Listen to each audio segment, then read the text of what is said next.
father's family came from Campbeltown. It was the early years of the First World War. They came over in 1915, at the time when the shipyard at Irvine had just been expanded significantly, and they had a pretty hefty looking order book, and so there was plenty of work, at least for the next 10 years.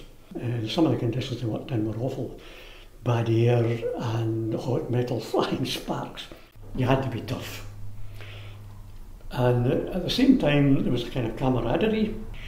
And the other great thing about it, the thing that really impressed me, there was a culture, an industrial culture of pride in their workmanship.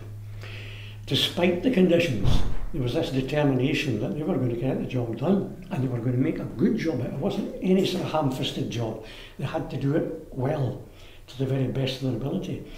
And consequently, they really took a personal sort of sense of possession of the ship they were building. That was our ship. We built that, and we took pride in that.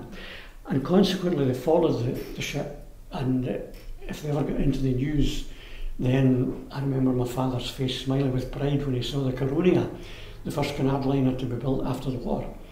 He was involved in building the guardrail stanchions here in the blockworks for that, and then he had to go to the fitting out basin. When she was launched from Clydebank, he had to go down there and actually fit all these guardrail stanchions on that ship.